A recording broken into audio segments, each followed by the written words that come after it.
Boa noite, boa noite. Quem está por aí?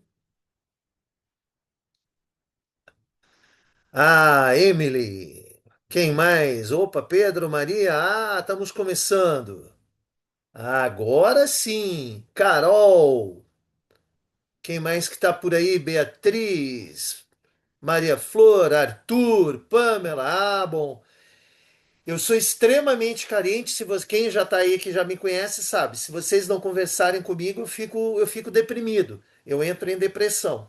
Então, por favor, né? Pamela, oi! Tudo bem, tudo bem, tudo bem? Então vamos lá, vamos lá, vamos lá, meus queridos. Então vamos iniciar essa nossa primeira aula de Química, revisão ACAF, né? Então olha só, o que que nós temos aí? Para o dia de hoje, bom, né? Verdade, tem quem não me conhece. Então, sou o professor Kaminski, vou trabalhar junto com o professor Júlio Hinkel. Nós vamos trabalhar química com vocês. Então, essa semana e dia primeiro eu faço as aulas de química.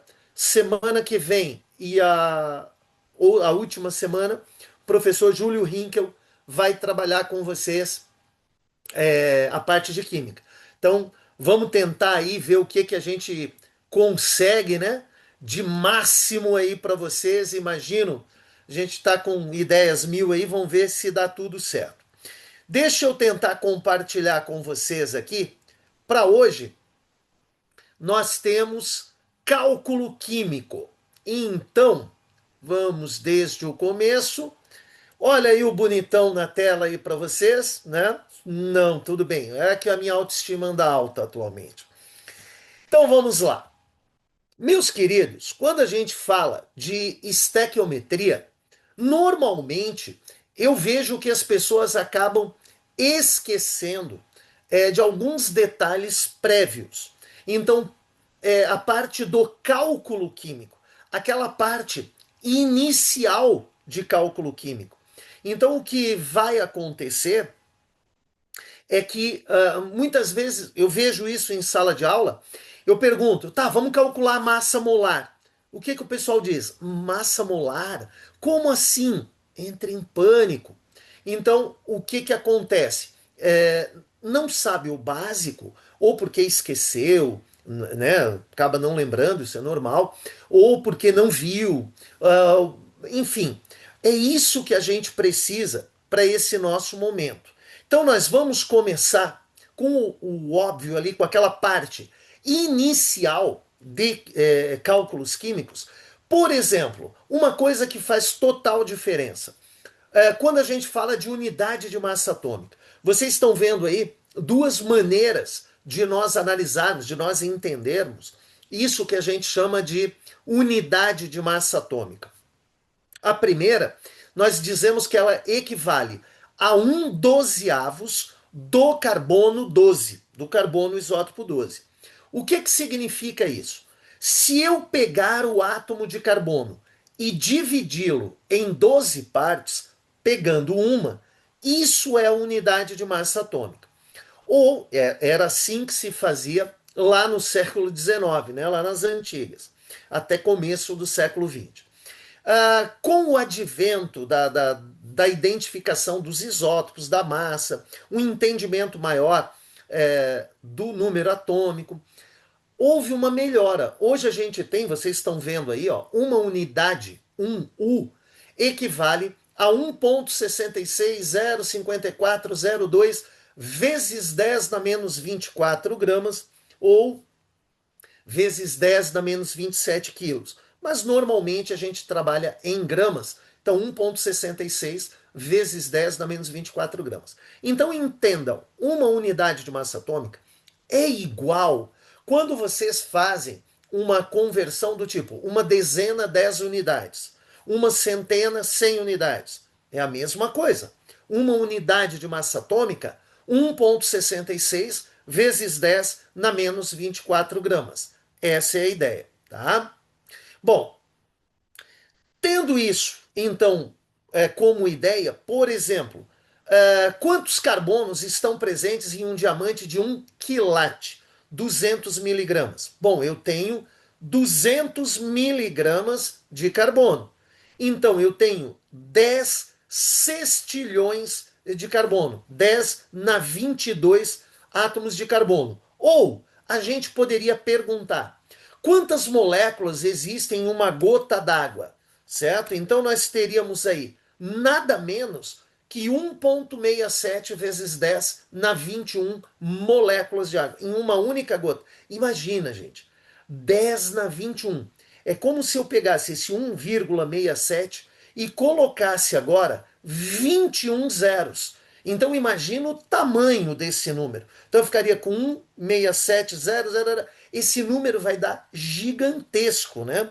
Então esse é o número de moléculas. Então imagina, vocês calculando aí, olha a loucura na cabeça agora, tentando entender quantas moléculas, quantos átomos eu tenho numa determinada massa. Então, ó, começamos. A unidade de massa atômica, cujo símbolo é U, é definida como sendo 1/12 de um isótopo 12 do carbono. Então a gente começa por aqui.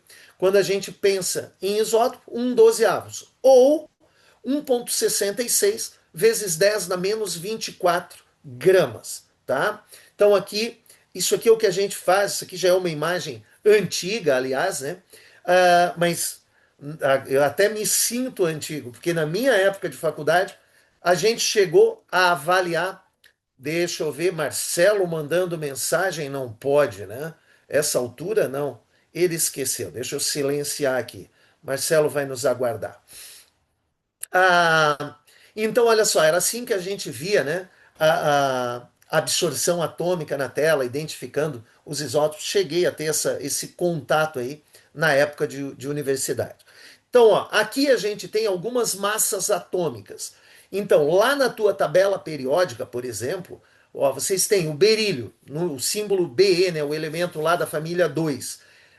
Ele tem massa 9. Lá para vocês na tabela periódica está assim: número atômico 4, número de massa 9. 9 o quê? Unidade de massa atômica. A tabela periódica, todas as massas atômicas que estão lá na tabela periódica, elas estão em unidade de massa atômica, tá? Por exemplo, se nós pegarmos, nós que já sabemos que o átomo é formado de próton, nêutron e elétron, se eu for medir a massa de um próton, ele tem massa 1,007276 unidade de massa atômica. Olha o nêutron, que a gente diz que é ligeiramente maior a massa do nêutron em relação ao próton, né? 1,008. Então vê, muito pouco aí movimenta a massa do nêutron, né? E a massa do elétron, que a gente diz que é insignificante.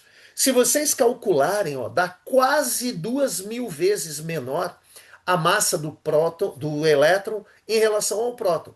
Então, quando lá o teu professor diz assim, a massa do próton é 1, do nêutron é 1 e do elétron é insignificante.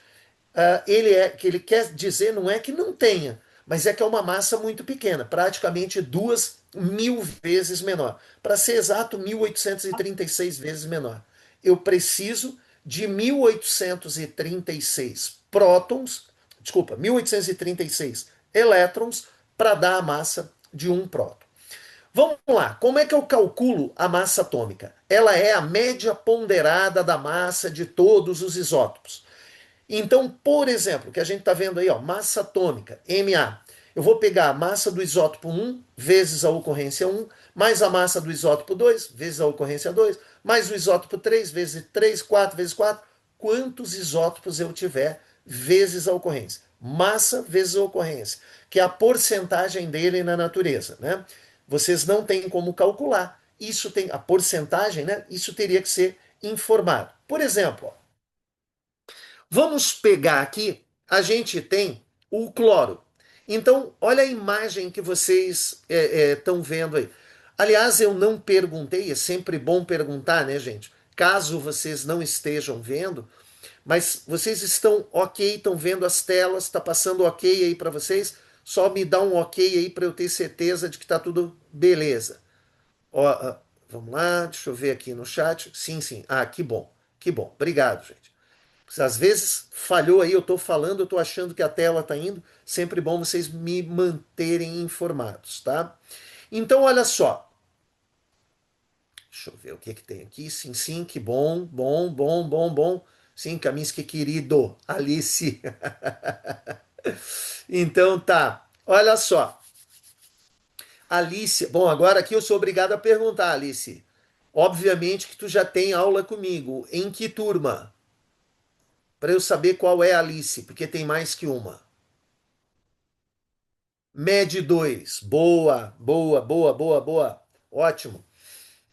Ah, então é Criciúma. Vamos lá, olha só. Aqui eu dei um exemplo. Se eu pegar o cloro, eu tenho dois isótopos do cloro. O cloro isótopo 35, o cloro isótopo 37. O isótopo 35, ele ocorre com 75% de frequência na natureza. E o cloro 37 com 25% de frequência na natureza. Quando eu vou fazer a massa que aparece lá na tabela periódica, aliás, é importante dizer, o 35 ele é o que a gente chama de número de massa atômica, que é a soma de próton e nêutron do átomo. A mesma coisa o 37. Ele é o número de massa atômica. Por quê? Porque ele representa a soma de próton e nêutron de um átomo. Então, no caso, o cloro 35 tem 18 nêutrons, o cloro 37 tem 20 nêutrons. Essa é a conta. Agora eu vou fazer a massa atômica, que é a que vai para a tabela periódica. Como é que a gente vê isso? Eu vou pegar o isótopo 35 vezes a ocorrência. Vocês estão vendo aqui, ó, 35 vezes 75. Vou pegar o isótopo 37 vezes a ocorrência, 37 vezes 25. E vou dividir tudo isso por 100. Por quê? Porque é 75%, 25%. Então, neste caso, se vocês efetuarem essa conta, vocês vão chegar a 35,5 U. Então é essa massa que está lá na tabela periódica. A que está na tabela é a massa atômica. Então é a média ponderada da massa de todos os isótopos. Ok? Olha só, vamos calcular qual a massa atômica do elemento neônio. Então, olha bem, o neônio, gás nobre, ele apresenta três isótopos: o de massa 20, 21 e 22. Número de massa 20, 21 e 22. Constituição 90,92%, 0,26% e 8,82%. Olha o que a gente vai fazer. Massa 20 vezes a ocorrência, mais massa 20, número de massa, né? 21 vezes a ocorrência, mais a massa 22 vezes a ocorrência. Tudo isso dividido por 100, o que vai nos dar 2017,9 dividido por 100, ou seja, massa atômica 20,179. Então, aliás, esse é o motivo de a massa atômica ser quebrada. Afinal de contas, ela é uma média. Então ela vai dar um número, né? Porque não existe. Tem aluno que pergunta: ah, mas massa não é a soma de próton e nêutron? Como é que ela dá um número fracionário? Esse número quebrado? Como pode isso? Não é que ele é quebrado, é porque ele é uma média, né? Então por isso que ele dá. Não tem meio próton, um quarto de próton, não tem isso, né? Mas é por isso que ele dá número fracionário, tá? Ó, um exercício, por exemplo, mesma coisa que a gente acabou de fazer, ó. O oxigênio, massa atômica de um elemento químico, é dado pela média ponderada dos isótopos. Por exemplo, o peso do oxigênio que aparece na tabela periódica é 15,99. Isso porque na natureza encontramos oxigênio 16, 99,76%. Oxigênio 17, 0,04%. E oxigênio 18, 0,20%. Sabendo que na natureza existem 20% de boro 10 e 80% de boro 11, podemos dizer que a massa do boro que aparece na tabela periódica é... Galera, olha só, nessa hora a gente já tem uma ideia, porque pensa comigo. Eu não preciso, vou mostrar o cálculo aqui para vocês, mas a gente que está indo para o vestibular, e nós temos aqui um grande desafio, pessoal que já assiste aula comigo está cansado de ouvir isso, Qual é o grande desafio que nós temos? Tempo. E se eu tiver algumas malandragens, por exemplo, esse exercício, eu resolveria de cara que ele tem que ser a letra C. Olha bem, já que a massa é a média, eu tenho massa 10 e massa 11. Então, ele não pode dar a massa 10, porque como ele é uma média, ele tem que ser maior que 10, menor que 11, porque eu tenho boro 10 e boro 11. Então, ele tem que estar entre os dois. Ele não poderia ser 10,5, porque 10,5 é a média aritmética, quer dizer, os dois, o 10 e o 11, teriam que ser 50%, mas um é 20 e o outro é 80. Então eu já eliminei o 10 e o 10,5. A minha dúvida é se ele ficou no 10,2 ou no 10,8. Ele tem que dar da média 10,5 para o 80%, que é o que tem massa 11. Então ele tem que dar da média para cima. Então a minha resposta é a letra C. Kaminski, não entendi o que tu falou. Não tem problema. Então, se esse é o caso, olha como é que a gente vai resolver. O massa 10 ocorre com 20%. O massa 11 com 80%. Isso tudo dividido por 100. Então eu vou ficar com 200 mais 880 dividido por 100, vai dar o meu 10,8. Então, eu posso fazer a conta, ó. Tá aí para vocês, tá? Então, ou eu vou na lógica, percebe, ó. Ah, eu sabia que não pode ser 10. É aquele negócio, tá eu tenho um de massa 10 e um de massa 11, não pode ser 10 nem 11. Tem que estar entre esses valores, porque é uma média dos dois.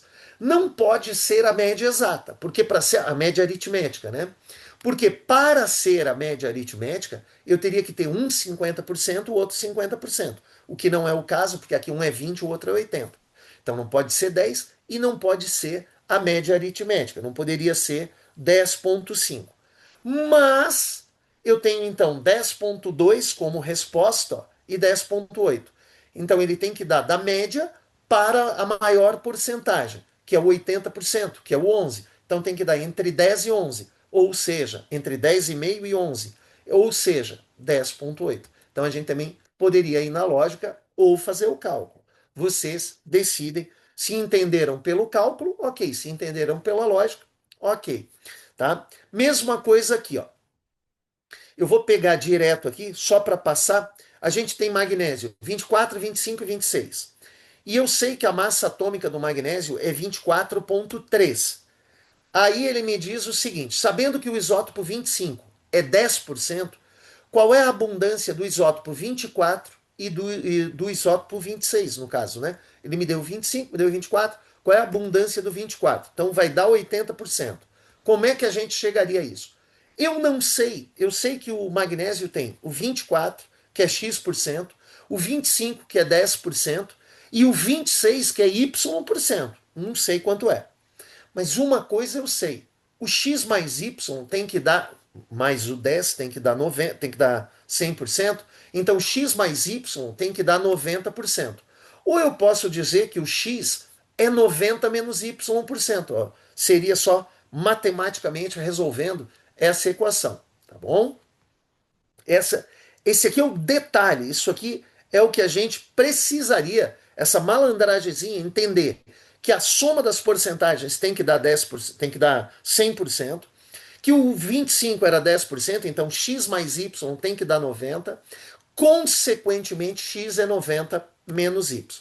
Partindo dessa ideia, olha só, eu pego então as massas, ó, 24 vezes x%, 25 vezes 10, 26 vezes y%. Eu substituí, vocês estão vendo aí, no lugar de x%, eu peguei aquele resultado de antes. Peguei 90 menos y. Agora eu vou ficar com uma incógnita só, que é o y. Eu vou resolvendo esse padrão, ó, e vou chegar aqui a uma incógnita. Tô resolvendo a tela, ó, vocês vão vendo que ela vai ficando cada vez mais próximo de eu chegar no y. O que eu vou fazer aqui agora? Vou passar o 250, que é número, lá para o outro lado. Então vai ficar menos 250. E 26y menos 24y, nós vamos ficar com 2y. Então vai ficar 20 igual a 2y. Olha só a sequência aí. Ó.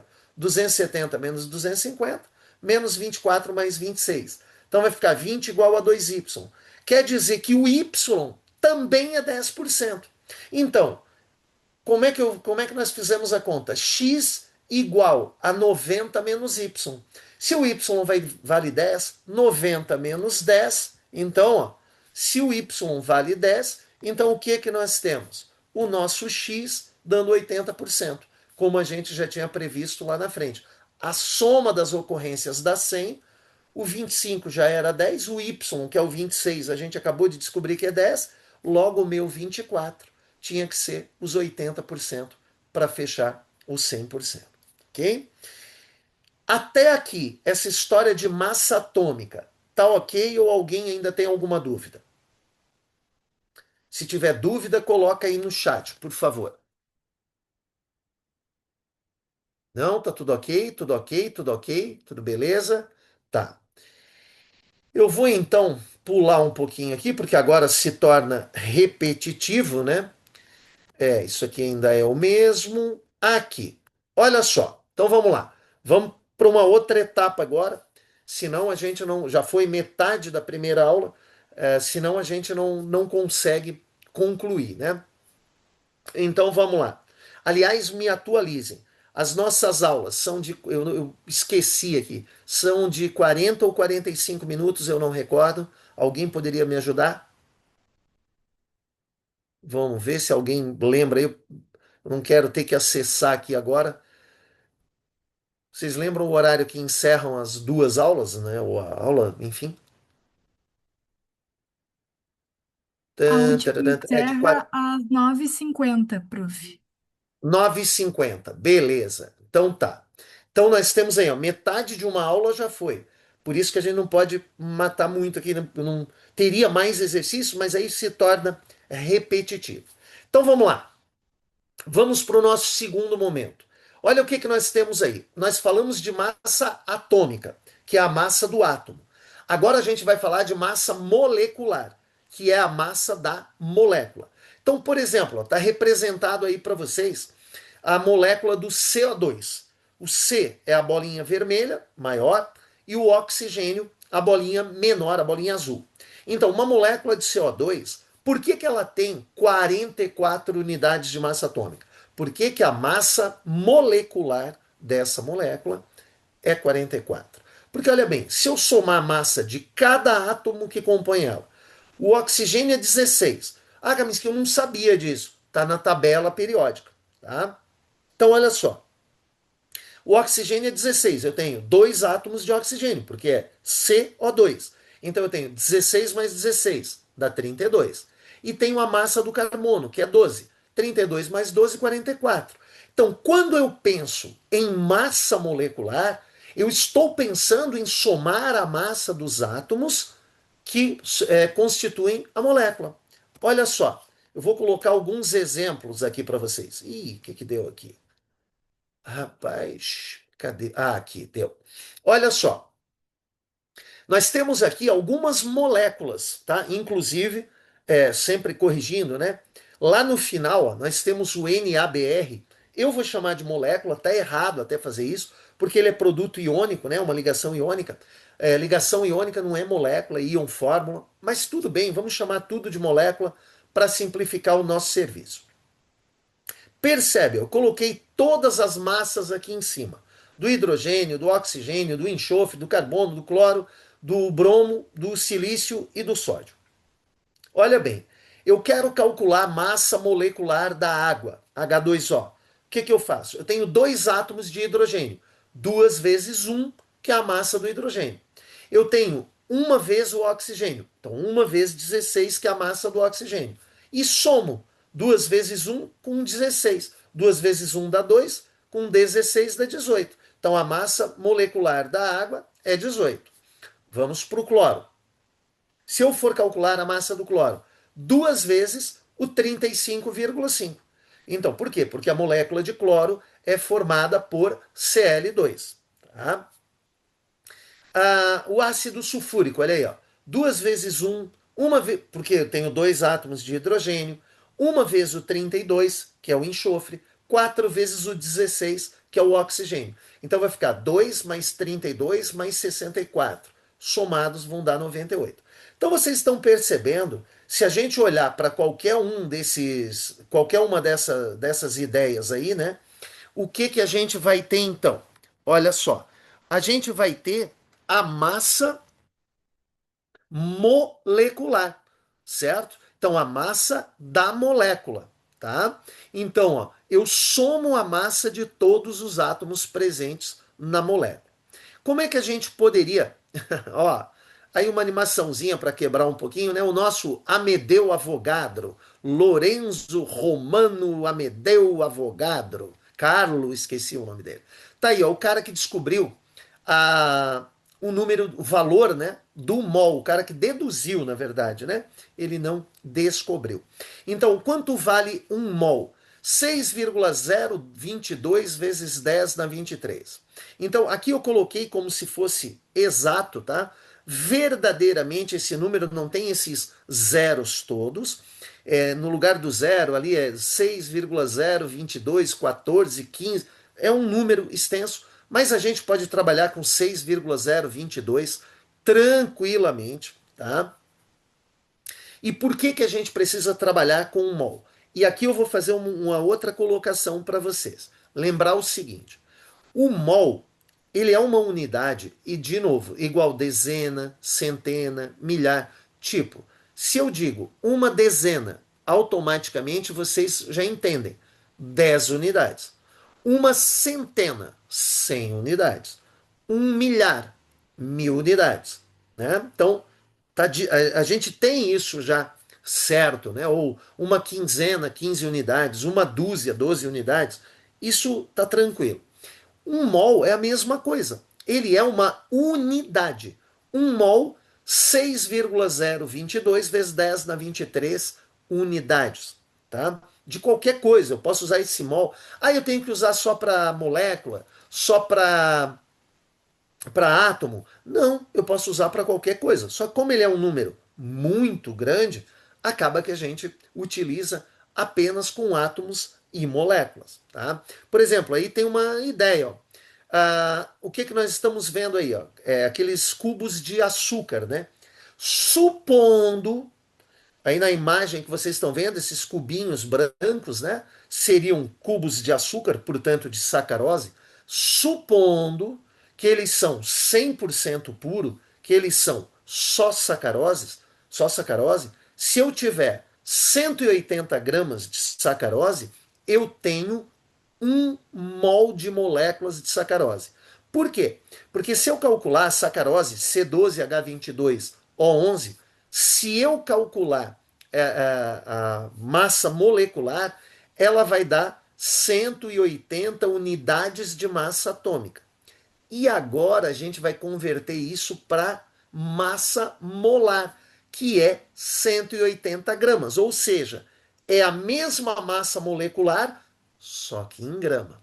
Então, olha só, como é que a gente vai fazer essa ideia então? Um mol contém 6,02 vezes 10 na 23 átomos. Ok, um mol de átomos, 6,02 vezes 10 na 23 átomos. Um mol de moléculas, 6,02 vezes 10 na 23 moléculas. Um mol de íons, 6,02 vezes 10 na 23 íons. Porque mol é uma quantidade, é uma unidade definida, tá? Então tá aí a nossa ideia de mol. Quando eu tenho isso, eu posso querer calcular 1 mol, 2 mols, meio mol. Como é que eu calculo isso? Posso fazer por regra de 3, posso fazer por fórmula. A fórmula está aí. Número de mol igual, que é o Nzinho, né? Que é a quantidade de matéria em mol. Então, número de mol igual a massa da substância em gramas dividido pela sua massa molar. E como é que eu vou calcular essa massa molar? Ó, 1 mol, x gramas. 6,02 vezes 10 na 23 unidades. Por exemplo, se eu digo para vocês 6,02 vezes 10 na 23 moléculas de água. Então eu tenho 1 mol de moléculas de água. Lembra que vai dar 18 gramas. Então, a massa molar da água, ou seja, a massa de 1 mol de moléculas de água, vai dar 18 gramas. Uma outra coisa que a gente tem que ter em mente, de novo, né? Eu falei 18, Vou até voltar aqui para vocês recordarem. Ó. Olha só, quando a gente estava fazendo aqui, ó, lembra que a gente calculou a massa molar da água? Aqui, ó, deu molecular, deu 18 unidades de massa atômica.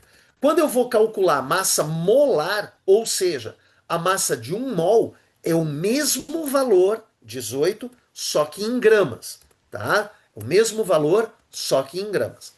Uma outra grandeza que a gente precisa recordar é a tal da CNTP, condições normais de temperatura e pressão. Condições normais de temperatura e pressão, nestas condições, 1 mol gasoso, tá ali, ó, de gás, ocupa 22,4 litros. Não interessa qual é o gás. 1 mol gasoso, 1 mol de qualquer gás, ocupará 22,4 litros nas CNTPs. O que é essa CNTP? Temperatura 0 graus Celsius, pressão 1 atm, tá? Então, eu teria 1 mol de partículas, pode ser 1 mol de íon, 1 mol de... vai dar, mas se for gasoso, vai dar 22,4 litros para cada mol gasoso. Então, 6,02 vezes 10 dá 23, que equivale a 1 mol. Vai me dar X gramas da substância. Por exemplo, a água deu 18 gramas, a sacarose deu 180 gramas. Se eu tiver 6,02 vezes 10 dá 23 moléculas de água, 18 gramas. Essa é a massa molar da água. Se for de sacarose, C12H22O11, se eu tiver 1 mol, 6,02 vezes 10 a 23 moléculas de sacarose, vai ter 180 gramas, é a sua massa molar. Agora, 1 mol de gás cloro, 1 mol de gás carbônico, 22,4 litros na CNTP. Então, 6,02 vezes 10 na 23 moléculas de CO2, 22,4 litros na CNTP. 6,02 vezes 10 a 23 moléculas de oxigênio, 22,4 litros na CNTP, qualquer gás. E esse valor equivale a 1 mol de partículas. Aí, nesse caso, 6,02 vezes 10 a 23 é 1 mol de qualquer coisa. Tá? Olha bem, se eu for calcular a massa molecular do ácido sulfúrico. O ácido sulfúrico tem 2 hidrogênios, então 2 vezes 1. 1 enxofre, 1 vezes 32. 4 oxigênios, 4 vezes 16. Se eu somar tudo, vai dar 98. Massa molecular, 98 unidades de massa atômica. Acabamos de calcular. Massa molar, 98 gramas. Então, o valor é o mesmo, o módulo é o mesmo, só muda a unidade. A maneira de calcular é a mesma, tá? Quando a gente está falando de CNTP, ó, pressão, 1 atm, 760 milímetros de mercúrio, 1 bar, 1015 pascal, são unidades de pressão que equivale a 1 atm, tá? Temperatura, 0 graus Celsius, 273 Kelvin, 32 Fahrenheit, isso equivale a 0 graus Celsius. Nessas condições, o volume de 1 mol gasoso, 22,4 litros. Tá? Então, nossa CNTP. Cuidado, tem muito aluno que acaba confundindo CNTP com CATP. CNTP é isso aí, 0 graus Celsius, 1 atm de pressão. CA ou CATP é condição ambiente. Então nós vamos ter 25 graus Celsius e 1 atm de pressão. Tá? Se falar em CA, condição ambiente, 25 graus Celsius. Tá? E 1 atm de pressão. É isso que muda. Olha só, 12 gramas de carbono, 1 mol. 32 gramas de enxofre, 1 mol de enxofre, 1 mol de átomos de enxofre. 64 gramas de cobre, eu vou ter 1 mol de átomos de cobre. 207 gramas de chumbo, 1 mol de átomos de chumbo.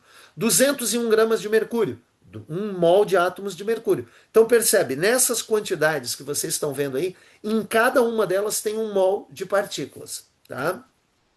Mesma coisa aqui, ó. 18 gramas de água, 1 mol de moléculas de água. 46 gramas de etanol, 1 mol de moléculas de etanol. 180 gramas de glicose, 1 mol de moléculas de glicose.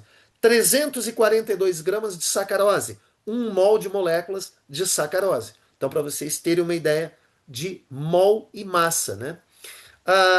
O que que nós temos aqui? Compostos iônicos, ó. Eu tenho cloreto de sódio. Na verdade, não é 58, é 58,5, né? 58,5 gramas de cloreto de sódio, 1 mol de cloreto de sódio, NaCl. 100 gramas de carbonato de cálcio, eu vou ter 1 mol, vou chamar de molécula, lembrando que o termo correto é ionformo, 1 mol de moléculas de carbonato de cálcio. 278 gramas de sulfato ferroso heptahidratado. Vai me dar 1 mol de moléculas de sulfato ferroso heptahidratado. 78 gramas de. Esse vai ser superóxido de sódio. Isso, superóxido de sódio. Então, isso vai me dar 78 gramas, vai me dar 1 mol de moléculas de superóxido de sódio. Tá? Então percebe, vale para íon, vale para molécula, vale para íon fórmula, vale para qualquer coisa. Aí, como é que os químicos se desculpam? Foi mol. Barato isso, né? Camis, que teu senso de humor tá horrível, né? Ó, 6 vezes 10 dá 23. Legal, né? Então, tá aí o cidadão rindo, né? Nossa, fugiu o nome, cantor. Chico Buarque, né? Chico Buarque. Então, ó, 6 vezes 10 dá 23. 6,02 vezes 10 dá 23. Gente, para que fazer o cálculo com 0,22? Não precisa. Dá para fazer com o 6 normal, tá? Vamos ver o que temos aqui no chat. O meu senso de humor tá elevado hoje, digamos assim, né? Tá elevado. Olha só, vamos lá. Estudo, vamos resolver alguns exercícios agora, uns dois, só para a gente clarear a mente, tá? Estudos apontam que a amônia presente na fumaça do cigarro aumenta os níveis de absorção de nicotina pelo organismo. Nos cigarros canadenses, por exemplo, os níveis de amônia são por volta de 8,5 miligramas por cigarro. O número aproximado de moléculas de amônia na fumaça emitida pela queima de um cigarro canadense. Então, olha só, gente, ele me disse que um cigarro tem 8,5 miligramas de amônia. Ele quer saber, esse 8,5 miligrama, quanto me dá de amônia. Como é que a gente vai resolver essa parada, né? Então, olha só. Eu tenho de amônia 8,5 miligramas. Eu quero saber quantos mols eu tenho. Então, a primeira coisa que eu vou fazer é calcular a massa de 1 mol. Ou seja, eu vou calcular a massa molar da amônia. Cada molécula de amônia tem um nitrogênio. Então, 1 vezes 14. Cara, de onde é que surgiu esse 14? Tabela periódica, vai aparecer nitrogênio 7,14. Lembra que na tabela periódica, o número maior é sempre a massa. E o menor é sempre o número atômico. Então, o que me interessa nesse caso é a massa. Ou ele vai ser dado no exercício, tá? Talvez o exercício te informe. Nitrogênio igual a 14 e hidrogênio igual a 1. Ele pode fazer isso. Então, olha só. O hidrogênio, o H, aparece 3 vezes. Então, 3 vezes 1. Se eu somar tudo isso, vai dar 17 gramas por mol, massa molar da amônia. Aí eu vou para o cálculo. Se 17 gramas é 1 mol, 17 gramas, 6,02 vezes 10 na 23. Olha o detalhezinho aqui, ó. 8,5 vezes 10 na menos 3. Estão vendo lá, ó, massa da amônia, 8,5 miligramas. Mili é 10 na menos 3. Então, 8,5 vezes 10 na menos 3 gramas vale X. Uma regrinha de 3 resolve o nosso exercício. Então, ó, 8,5 vezes 6,02, 51,17. 10 na menos 3 vezes 10 na 23, 10 na 20. Tudo isso dividido por 17. Então, isso nos daria 51,17 dividido por 17, vai dar 3,01 vezes 10 na 20. Aí, deixa eu ver se eu botei aqui o resultado. Ó, fiz de novo. Ah, tá, fiz de uma outra maneira. Olha só. Voltando aqui o exercício, ó, 3,01 vezes 10 na 20. Daria aí a nossa letra D de dado. Olha só. Então aqui, ok. Olha uma outra maneira. Nós poderíamos ter calculado desse jeito aqui, ó. Estou dando uma outra ideia, tá? Olha como é que nós podemos calcular o número de mol. Pela fórmula. Lembra lá que a nossa fórmula era número de mol igual a massa dividido pela massa molar. Então eu posso. Se alguém disser assim, Camila, que eu resolvo isso por fórmula. Regra de 3 eu não consigo. Beleza, eu fiz por regra de 3, mas dá para fazer por fórmula. A massa, 8,5 vezes 10 da menos 3, que é o 8,5 miligramas, dividido por 17, que é a massa molar. Vai dar 0,5 vezes 10 da menos 3 mol. Eu agora pego esse 0,5 vezes 10 da menos 3 e converto para número de partículas. 1 mol, 6,02 vezes 10 da 23, meio vezes 10 na menos 3 mol, vale x. Então isso vai dar 3,01, porque meio vezes 6,02 dá 3,01, e o 10 da menos 3 vezes 10 dá 23, dá 10 dá 20. Então, dois caminhos, vocês decidem qual é o caminho que vocês acham mais confortável para resolver o exercício, tá? Olha só, um outro exercício aí agora. Aí vocês vão ver aí, porque eu peguei, eu tenho ali um banco de dados meu, né? E eu peguei, foi a questão 276, mas não tem nada a ver, tá? É só mais um exercício. Então, olha só. Grandes fontes de emissão de gás dióxido de enxofre são as indústrias de extração de cobre e níquel, em decorrência da oxidação dos minérios sulfurados. Para evitar a liberação desses óxidos na atmosfera e a consequente formação de chuva ácida, o gás pode ser lavado em um processo conhecido como dessulfurização, conforme mostrado na equação 1. Tá aqui, ó.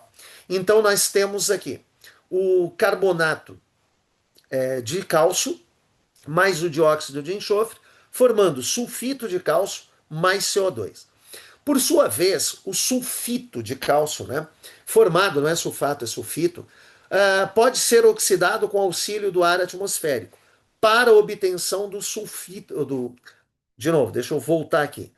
O carbonato de cálcio, o sulfato de cálcio formado pode ser oxidado com o auxílio do ar atmosférico para obtenção do sulfato de cálcio. Assim, como mostrado na equação 2. Essa etapa é de grande interesse porque o produto da reação, popularmente conhecido como gesso, é utilizado para fins agrícolas. Então eu vou pegar esse CaSO3, que é o sulfito de cálcio, vou oxidá-lo a sulfato de cálcio de acordo com essa equação. As massas molares, ó, isso aqui que eu digo, não precisa nem olhar na tabela periódica. As massas molares dos elementos carbono, oxigênio, enxofre e cálcio são 12, 32, faltou o oxigênio aqui, deixe-me corrigi-lo aqui, eu não gosto de deixar em branco, vou corrigi-lo, nós temos aqui O2, não deu O2, oxi, sim, O2, ih, não tá, não tô conseguindo, é o shift, que estranho. Bom, vou botar aqui O2, gente, tá? Vocês vão lembrar do O2, o oxigênio vai dar 32 gramas por mol, tá? Deixe-me voltar aqui nas nossas apresentações e nós vamos para o slide atual. Só me confirmem aí, por favor, porque agora que eu minimizei, né? Vocês estão vendo aí, está aparecendo a tela com 2CaSO3 mais O2, está tudo bonitinho, assinalado ali já o 122. Vocês estão vendo na tela? Deixa eu me pegar aqui. Vamos lá. Sim, ok. Obrigado, Maria Júlia. Olha só então, vamos voltar aqui. Ops, volta lá, bonitão. Por que que não? Ixi, ó, aqui. Olha bem então. Considerando um rendimento de 90% no processo, a massa obtida de gesso por mol de gás retido. Olha só, gente. Para a gente entender, o gás que eu quero reter é o SO2. Então, voltei aqui no começo. Ó. Isso aqui é a nossa equação 1. Cada mol de SO2 forma 1 mol de CaSO3. Então eu tenho que ter isso em mente. Cada 2 mols de CaSO3, 2 mols de CaSO4. Então o que eu vou pensar? Acompanha aí o meu raciocínio. Lá, 1 mol de CaSO3, aqui 2. Então é só eu dividir essa equação por 2. Vai ficar 1 mol de CaSO3 formando 1 mol de CaSO4. E eu quero essa reação com rendimento de 90%. Vamos para o quadro. Olha só. O que nós temos aí? Percebe, nós temos o rendimento da reação, 90%. Nós temos a massa de gesso, ele quer que eu calcule a massa do sulfato de cálcio, que é o gesso. E ele me diz que eu tenho 1 mol de SO2 lá no começo. Então, olha só, essa era a equação que a gente tinha no começo. Cada mol de SO2 é retido formando 1 mol de CaSO3. Cada 2 mols de CaSO3 forma 2 mols de CaSO4. Então, olha bem, 1 SO2, 2 CaSO4. Na verdade, 2 mols de 1 mol de SO2, 1 mol de CaSO4. Certo? Tá? Então, ó, 1 para 1. Ah, Kaminski, por quê? Porque 1 mol de SO2 forma 1 mol de CaSO3, como 2 mols de CaSO3, 2 mols de CaSO4, 1 mol de CaSO3, 1 mol de CaSO4. Então, 1 mol de SO2 forma 1 mol de CaSO3, 1 mol de CaSO3, 1 mol de CaSO4. Está aqui a comparação, a regra de 3. Que a gente já está entrando na estequiometria, tá?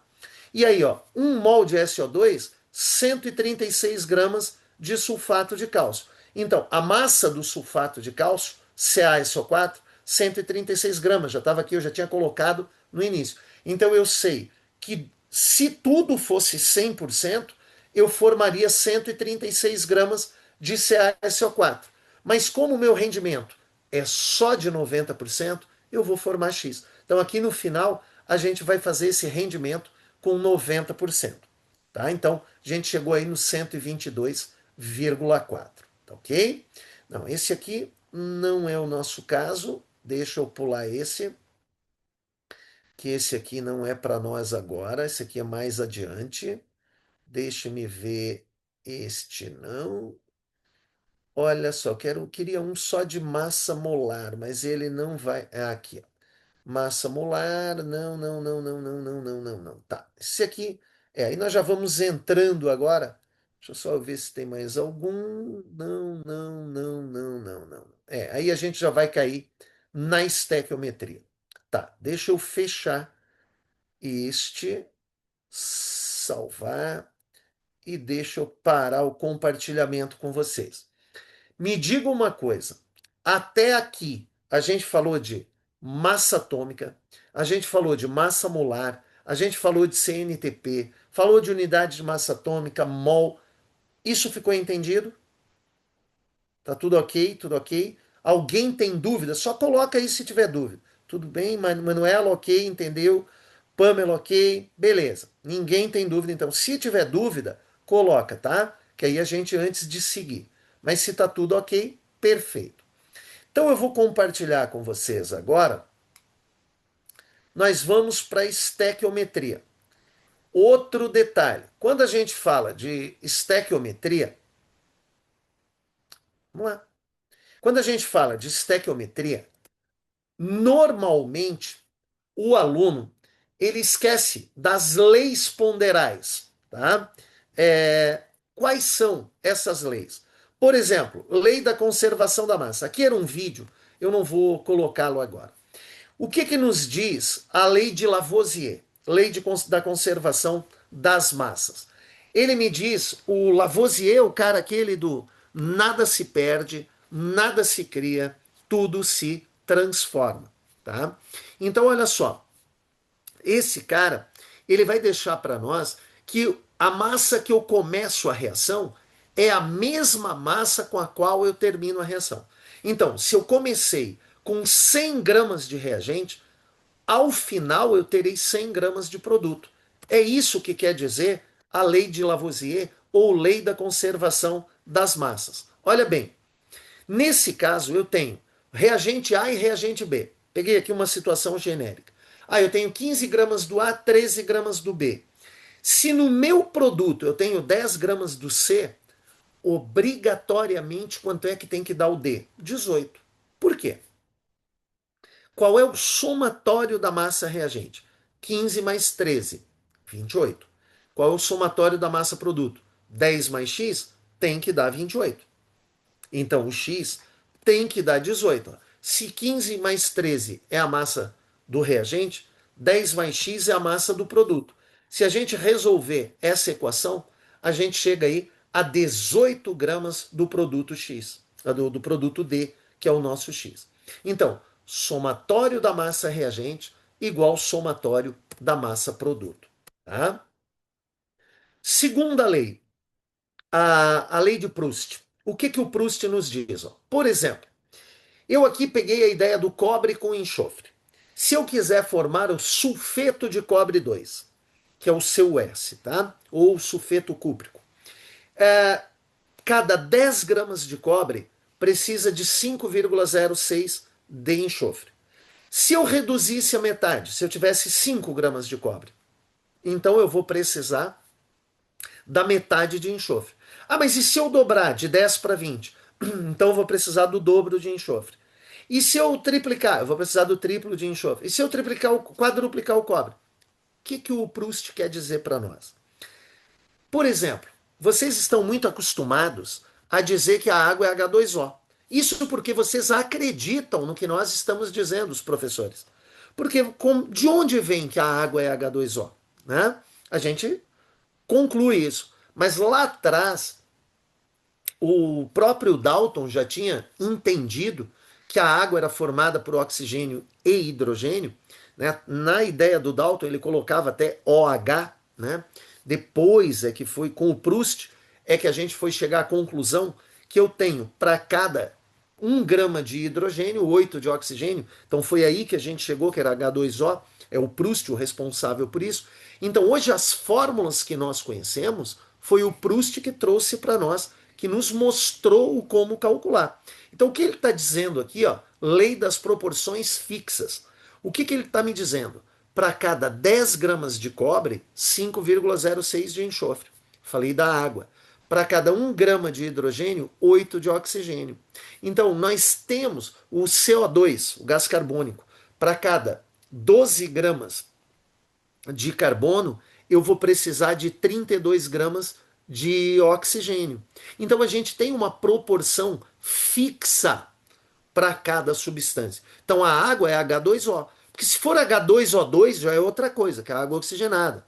Então, eu tenho CO2, que é o gás carbônico. Se for o CO, é o monóxido de carbono. Então, cada substância tem a sua proporção fixa. Isso é conhecida como lei de Proust ou lei das proporções fixas. Tá? E nós vamos ter a nossa lei volumétrica. O que ela vai dizer? Ó? Por exemplo, a equação da água. 2H2 mais O2 formando 2H2O. O que ela me diz? 2 mols de hidrogênio reage com 1 mol de oxigênio, forma 2 mols de água. Se a gente lembrar de CNTP, 1 mol, 22,4 litros. O que quer dizer isso? 1 mol, 1 volume. Por que eu botei V? Porque esse volume depende da temperatura e da pressão. Então, se fosse na CNTP, o valor do V seria 22,4 litros. Agora, se eu mudar a temperatura e a pressão, vai dar outro volume. Então, por exemplo, a 25 graus Celsius, esse volume é 24,6 litros. Então, a cada temperatura e pressão, eu vou ter um novo valor do volume. Por isso que eu generalizei. Cada mol, um volume V. 2 mols, 2V. Essa é a conta. Então, eu posso dizer que 2 volumes reagem com volume e forma 2 volumes. Se eu dobrar o volume de hidrogênio, eu vou dobrar o volume de todos os outros. Tá? Então, ó, 2, 4, 8, 1, 2, 4, 2, 4, 8. Percebe que a proporção em volume se mantém. E quem nos mostrou isso foi Gay-Lussac, né? Então, por isso que a gente chama de lei volumétrica ou lei de Gay-Lussac, tá? Então é importante a gente lembrar dessas 3 leis. Aqui, olha só, eu coloquei aqui a equação da amônia. O que eu estou dizendo para vocês com esse slide? Com esse início do slide. 1 mol de N2, que é o gás nitrogênio, reage com 3 mols de H2, que é o gás hidrogênio, e vai formar 2 mols de NH3, que é amônio. Eu poderia dizer isso em número de mol. Ó. 1 mol reage com 3 mols, forma 2 mols. Ou eu poderia dizer 1 mol, já que o N é 14, 14 vezes 2 vezes 1, 28. O hidrogênio é 1, o H é 1, vezes 2, 2, vezes 3, 6. Então eu poderia dizer que 28 gramas de N2 reage com 6 de H2. Detalhe, ó, lei de Lavoisier. Soma da massa reagente vai dar o produto, que é o 34. Eu poderia usar a lei volumétrica. Um volume reage com 3 volumes, forma 2 volumes. Ou eu poderia trabalhar embaralhado, tipo assim, 1 mol de N2 reage com 6 gramas de H2 e forma 2 volumes de NH3. Ou um volume de N2 reage com 6 gramas de H2 e forma 2 volumes de NH3. Eu posso trabalhar embaralhado com essa tabela. Então essa tabela está relacionando mol, massa e volume, pegando toda a parte aí que nos interessa para a estequiometria, tá? Rendimento, que a gente fez agora ali o final da nossa aula de cálculo químico, né? Olha só, como é que a gente calcula? O que é rendimento? Rendimento, ele no máximo vai ser de 100%, que é eu conseguir transformar todo o meu reagente, 100% do meu reagente, em produto. Esse é o meu rendimento 100%.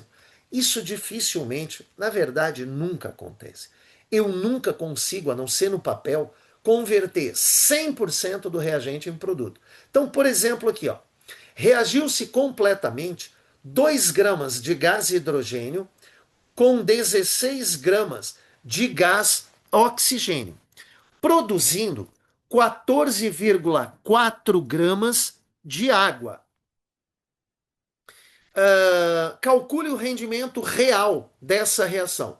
Gente, se eu botei 2 gramas de hidrogênio, 16 gramas de oxigênio, eu deveria produzir 18 gramas de reagente, eu deveria produzir 18 gramas de produto. Se eu produzir 14,4, é só fazer uma regra de 3. Ó. Então, olha só. O que travou? Ah, deu. Olha só. Reagente, 18 gramas. Eu deveria ter 18 de produto. Então, 18 gramas se eu tivesse um rendimento de 100%. Como eu só obtive 14,4, que foi o que o enunciado disse, eu tenho X%.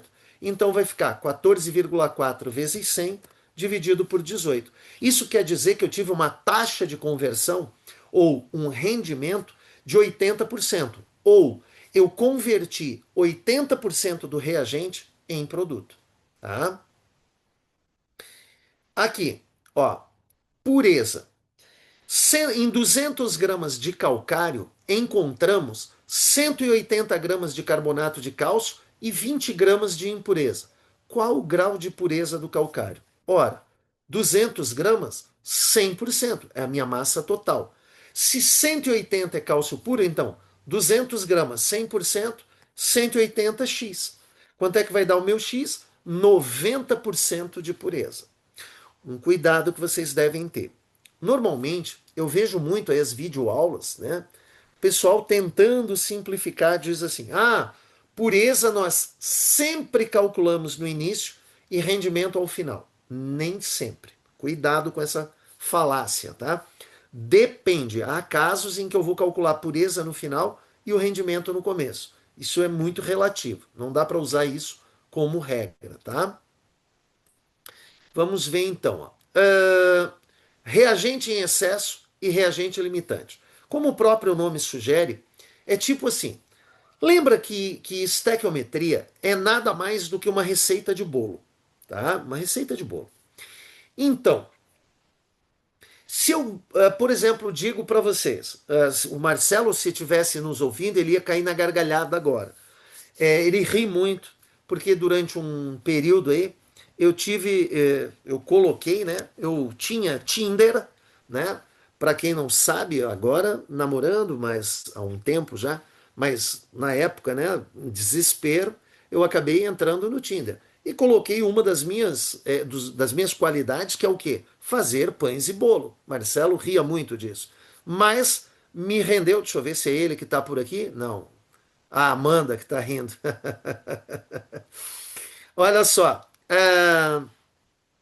Mas eu já estive lá fazendo pães e bolo, né? Eu faço, coloquei. Então, quando eu vou fazer a massa de um pão, por exemplo, ou de um bolo, tem lá 3 ovos, uma xícara de leite, uma xícara de açúcar, dentre outros, né? Imagina, mas se eu quiser dobrar o tamanho do bolo, as porções, ao invés de 3 ovos, eu vou botar 6. Mas ao invés de uma xícara de leite, eu vou botar 2. Ao invés de uma xícara de açúcar, eu vou botar 2. Quer dizer, ou eu dobro todos os reagentes, ou não vai dar certo. Agora imagina que eu dobrei um, tripliquei o outro. Esse que eu tripliquei, ele vai ficar em excesso. Então, reagente em excesso é isso. É aquele cara que está a mais. E óbvio que o outro reagente vai ser o que nós chamamos de reagente limitante, tá? Olha aí, esse exercício, ele já caiu na CAF, tá? Então, esse que eu estou usando de exemplo, ele é um exercício da CAF. Não lembro o ano, mas era 16, 15, alguma coisa assim. Faz tempo. Uma massa de 138 gramas de álcool etílico foi posta para queimar com 320 gramas de oxigênio, em condições normais de temperatura e pressão, CNTP. Qual é a massa de gás carbônico liberado e o excesso de reagente, se houver. Então, o que, que a gente vai fazer agora? Está aqui a reação, ou melhor, a equação, né, de combustão do etanol. O que estão rindo aqui ainda? Deixa eu ver. É uma qualidade válida. Claro, Vitor. Claro, é uma qualidade válida. Né? Estão rindo por quê? Fazer pães e bolos, né? Em dados momentos, é uma grande qualidade. Olha só. Nesse caso, eu tive que montar a equação. Mas olha bem. Se ele me diz a queima, sempre que a gente pensa em queima, pensa em combustão. Combustão, O2. Então, falou queima, é aquela substância mais O2. Se ele não disser nada, se ele não te deu os produtos, é porque a queima é completa, a combustão é completa. Então vai dar CO2 e água. Só vou acreditar se levar um bolo pra gente comer. Emily, parou, né? Parou, parou. Não, não força também. Mas uma hora eu vou lembrar de levar, uma hora eu vou fazer e vou levar, certeza. Pode deixar. Olha só. Beleza, montei a equação. Montei a equação. Agora eu vou criar a proporção. O que, que eu estou lendo dessa equação? Detalhe, uma coisa importante. Eu montei e balanceei essa equação. Vocês estão percebendo aí o 1, o 3, o 2 e o 3, que é aquilo que a gente chama de coeficiente estequiométrico. Então a equação está balanceada. 1 mol reage com 3 mols, forma 2 mols. Só me interessa, quando a gente está lidando com estequiometria, nós temos 5 passos para resolver a estequiometria. O primeiro é a gente organizar os dados. Então eu pegaria o que está escrito aqui, ó, e eu escreveria 138 gramas de álcool, 320 de oxigênio, CNTP, qual a massa de CO2 liberado, né? Qual o excesso de reagente? Eu escreveria. Esse é o primeiro passo. Segundo passo, montar a equação. Se não tiver, né? Terceiro passo, balancear a equação. Então, organizei os dados, montei a equação, balanceei a equação. Terceiro passo, eu vou marcar as substâncias que foram citadas no texto: etanol, O2 e CO2. A água não foi citada, então não marco. E aí eu vou para o quinto passo, que é esse aqui, ó. 1 mol, 3 mols, 2 mols. Eu vou montar a proporção entre eles. Então, organizei os dados, montei a equação, balanceei a equação, marquei as substâncias envolvidas, fiz a proporção entre elas: 1 mol, 3 mols, 2 mols. Agora, o exercício, para resolver esse exercício, eu preciso calcular a massa molar de cada um deles. Ó, o etanol, que é o C2H6O. 2 carbonos, 24. 6 hidrogênios, 6. Vai dar 30. Com o O, que é 16, 46. Então, esse 46 gramas é a massa molar do etanol que eu calculei. Deixa eu ver se ele deu antes, mas eu acho que não. Não. É. Então, ó, esse 46 eu calculei. Igual o O2. 3 mols, 96 gramas. Porque o O2 é 16, o O é 16, vezes 2, 32, vezes 3, 96. E o CO2 é 44, vezes 2, 88. Então, esse 46, 96 e 88 é a massa molar vezes o coeficiente. No caso, vezes 1, vezes 3 e vezes 2, tá? Ah, agora eu vou pegar as massas que o exercício me deu. Lembra? Ele disse que 138 reage com 320. Aí ele quer que eu calcule quanto de CO2 vai ser obtido. E é aqui que vocês têm que tomar cuidado. Olha só. 46 reage com 96. 138, como é que eu vou descobrir quem é que está em excesso aqui? Porque quando ele me informa os dois reagentes, a massa dos dois reagentes, o volume dos dois reagentes, o número de mol dos dois reagentes, é porque alguém está em excesso. Uma continha rápida, olha só. Se vocês dividirem 138 por 46, vai dar 3. Exato. Certo? 138 por 46 dá 3. Se vocês dividirem o 320 por 96, vai dar 3,2. O que deu maior vai ser o reagente em excesso. Ou vocês podem fazer o seguinte: colocar o X no lugar de um dos dois, ou do 138 ou do 320. Qual é a intenção? Por exemplo, se eu colocar no lugar do 138, se o X der maior que 138, é porque esse reagente está menor, ele é o limitante. Se der maior que 138, ele é o reagente limitante. Se o X, então, lembrando, vou repetir, coloquei o X no lugar do 138. E aí eu vou botar 46 reage com 96, X com 320. Se esse número der maior que 138, o 138 é o limitante. Se ele der menor, ele é o excesso. Posso colocar no lugar do X, no lugar do 320. Se ele der. Então, ficou 46 para 96, 138 com X. No lugar do 320, o X. Se ele der maior que 320, o O2 é o limitante. Então, o 320 é o limitante. Se ele der menor que 320, então o O2 é o excesso. E nesse caso, se vocês fizerem esse cálculo, eu vou fazer depois, ele vai dar 288. Então, esse 320 está em excesso. Por isso, para cálculo, eu não uso reagente em excesso. Eu uso reagente limitante. Então, eu vou pegar 46 forma 138, desculpa, forma 88, 138 forma X. Então, eu vou montar a minha regra de 3 com o meu reagente limitante. E aí, o meu X vai dar 264. Então, ó, importante lembrar. Deixa até eu colocar aqui. Olha só, deixa-me fazer um ajuste aqui para nós. Cadê você? Não coloquei. Ah, tá, já entendi. Não, não vou mexer agora porque vai demorar muito. Então, ó, vamos lá. 46 reage com 96, 138 reage com X, certo? Então vai reagir com 288. Ó, isso é aquela conta que eu falei para vocês. Eu peguei aqui, opa, cadê você? Ixi. Pulei aqui, deixa-me voltar que eu tinha ido muito lá para trás. Aqui, ó. Olha só, a gente está nesse ponto aqui, ó. Certo? Então, estaria resolvido o exercício. 264 gramas de CO2. Então, eu já sei, já respondi uma parte do exercício. Quer dizer que eu tenho 246 reage com 88, 138 reage com X. Agora, olha só. Eu vou pegar aqui, ó, 46 reage com 96, 138 reage com X. O meu X vai dar 288. Ora, se eu botei 320, mas a massa reagente é 288. Acabamos de calcular. Quer dizer que eu estou com excesso? Não, eu estou com excesso, né? Tem um E a mais aí. Eu estou com excesso de 32 gramas, certo?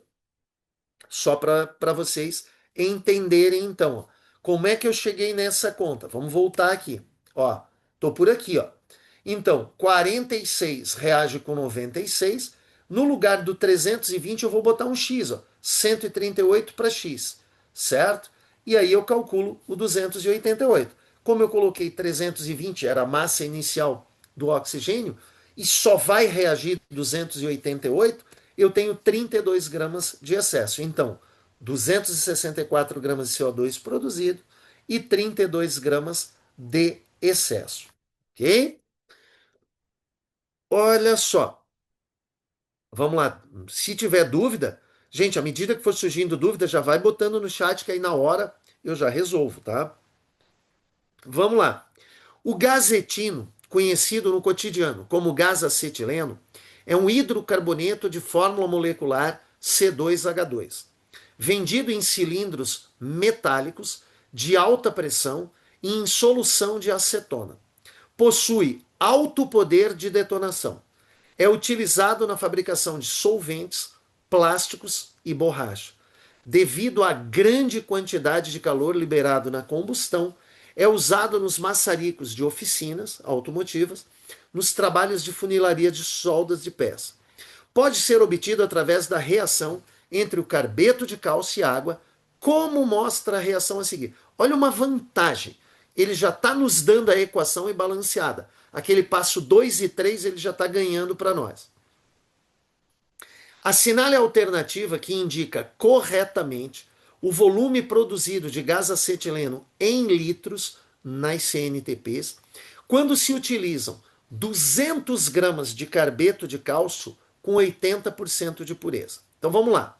Primeira coisa que nós devemos fazer: pegar esses dados e colocar lá no quadro, colocar no caderno. Então, ó, qual é a massa de carbeto? Nós colocaríamos 200 gramas de carbeto, pureza de 80%. Isso é o que eu deveria ter feito aqui, certo? Eu não o fiz, mas deveria, para mostrar para vocês. Ó. Então, vocês pegariam esse enunciado, massa do carbeto, 200 gramas, rendimento, 80%.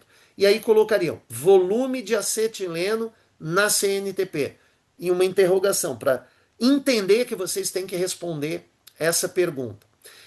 Começaríamos resolvendo por onde? 200 gramas é a minha massa total, 100%. Mas só 80% é pura. Então, 200 para 100, 80 para X. O meu X vai dar 160 gramas. O que quer dizer isso? Eu só vou considerar os 160 gramas. Calculando o volume, o que eu sei? 64 gramas de carbeto de cálcio me dá, porque ele falou, tá? Que o volume molar era 22,7 litros. 160 gramas, Y. Então, meu 160 gramas vai dar 56,75. Kaminski, volta essa última parte que eu não entendi. Olha só, vou voltar aqui, ó, porque eu peguei direto, tá? Olha a equação, gente. É que eu já peguei direto da equação. 1 mol de carbeto de cálcio forma 1 mol de acetileno. Tá na equação. Então eu já peguei essa etapa, já peguei daqui, ó. Só me lembra, vamos seguir os 5 passos. Primeiro passo, vocês pegariam esses dados aqui, ó. 200 gramas de carbeto, 80% de pureza, qual o volume de gás acetileno obtido na CNTP. Segundo passo, equação e terceiro, balanceamento. Já está pronto. Quarto passo, eu marco as substâncias que foram citadas no texto. O carbeto, CaC2, e o acetileno, que é o C2H2. Marquei esses dois. Então, 1 mol de um, 1 mol do outro. Monto a equação. Aí eu vim para cá. Ó. Primeiro de tudo, eu calculei a massa pura do carbeto, 160 gramas. O que eu fiz depois? 1 mol de carbeto, que é 64 gramas. Da onde que tu tirou isso? Eu poderia ter feito aqui, ó, no lugar dos 64 gramas, colocado 1 mol de CaC2, 1 mol de C2H2. Acho que até deixa eu ver se dá para montar aqui. Ó, vou pegar essa informação aqui, ó, para vocês entenderem da onde que eu estou tirando, tá? Vou colocar aqui. Olha só. Então nós teríamos aí, ixi, aqui. Deixa eu mudar o valor. Aqui. Ótimo. Ó, e aí eu vou botar no lugar dos 64 gramas, 1 mol. No lugar do 22,7 litros, 1 mol de C2. Ué, por que que não está C2? É, não está dando. C2H2. Deixa só eu diminuir um pouquinho para caber aqui, tá? Então, tá aí. Deixe-me fazê-lo aparecer na hora certa.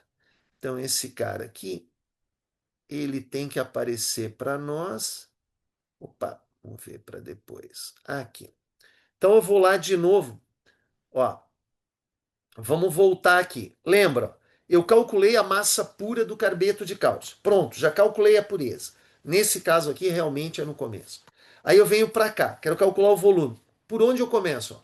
1 mol de carbeto de cálcio vai dar 1 mol de C2H2, 1 mol de acetileno. 1 mol de C2H2, 64 gramas. CaC2, né? Um mol de CaC2, 64 gramas. Um mol de C2H2, 22,7 litros. Porque ele me informou isso lá no enunciado, que na CNTP é 22,7 litros. 160 gramas, que é a massa pura de carbeto, Y. Isso vai nos dar os 56,75 que nós estávamos procurando. Então percebe, o detalhe está na sequência. Então eu vou montando, se eu seguir os 5 passos, organizei os dados, montei a equação, balanceei a equação, marquei as substâncias que foram citadas, montei a proporção, que é esse 1 mol de CaC2, 1 mol de C2H2. Pronto. Automaticamente nós temos aí então o nosso cálculo estequiométrico feito. Tá? Observa aí então, muitas vezes, a gente viu, claro, né, um pouco corrido, mas é que o nosso tempo não permite que a gente consiga ir mais longe, né, consiga é, é, é, detalhar mais, mas eu acredito que vocês conseguiram perceber a nossa ideia de cálculo químico, negócio de massa atômica, como calcular massa atômica, massa molecular, massa molar, o que é mol, o que é unidade de massa atômica, como que a gente resolveu tudo isso, como que a gente chegou em leis ponderais, lei de Lavoisier, lei de Proust, lei de Gay-Lussac, a lei volumétrica, rendimento, pureza, toda essa história, se vocês seguirem os 5 passos, já sabendo o que é massa molecular, massa molar, blá, blá, vocês vão ver que esse conteúdo vai ficar extremamente tranquilo para vocês. Tá ok? Meus queridos, digam para mim, alguma dúvida sobre o que foi dito hoje? Conta aí para mim, que eu estou vendo que a nossa hora está esgotando. Vocês têm mais uma aula agora, né? Acredito eu. Não? Tudo certo, então, tudo certo, ótima aula. Beleza, então, meus queridos, esses slides, essa aula eu já disponibilizei, o Marcelo tem ela, provavelmente ele vai disponibilizar para vocês, ou na forma de PDF, eu mandei o PowerPoint para ele deve tá mandando para vocês, tá ok? Um beijão para vocês, nos vemos novamente no dia 1º de junho, ou em sala de aula antes disso, mas aqui nos vemos no dia 1º de junho. Um beijo, obrigado pela atenção e pela paciência e até a próxima. Valeu, tchau, tchau, tchau, tchau.